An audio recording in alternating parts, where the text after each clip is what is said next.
ఇంతే. నాకు సిగ్గేస్తుంది.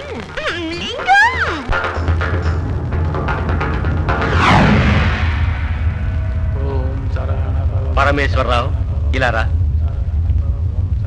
ఏమిటి తండ్రి? కాలేజీలో విద్యాభ్యాసం చేసే నీ కూతురు ఇప్పుడు ప్రేమ అనే వ్యామోహంలో పడి ఒక అబ్బాయితో బలాదూరు తిరుగుతోంది. అయ్యో, ఇది నిజమా? నా 12 కన్నులతో చూసి తిని నిన్ను హెచ్చరించడం నా బాధ్యత కావున హెచ్చరించి తిని. వెళ్ళు, వెంటనే వెళ్ళి ఏదో ఒకటి చెయ్యి. సుబ్రహ్మణ్య! ఏమిటండి, ఏమైంది? ఓ చెడ్డ కల వచ్చింది మన అమ్మాయి గురించి. అమ్మాయి చెడిపోయినట్టు కలొచ్చిందా? ఇంకా ఎవరికి వెళ్ళుండదులే. నా తండ్రి సుబ్రహ్మణ్యేశ్వరుడు వరదాచార్య రూపంలో వచ్చి వరదాచార్య ఉంటాడు. హలో వరదాచారి. నేనే మాట్లాడుతున్నానని నీకెలా తెలుసు? నాకు తెలుసులే. ఏమిటి విషయం? ఇక్కడ కాలేజీలో చదువుకుంటున్న మీ అమ్మాయి జానకి ఎవరితోనో తిరుగుతోంది, అంతే కదా? ఎలా తెలుసు? నాకు సుబ్రహ్మణ్యేశ్వరుడు చెప్పాడులే. ఓహో, సుబ్రహ్మణ్యేశ్వర స్వామి కళ్ళ ముందే చెప్పేశాడా? నువ్వు ఫోన్ పెట్టే, నేను చూసుకుంటా.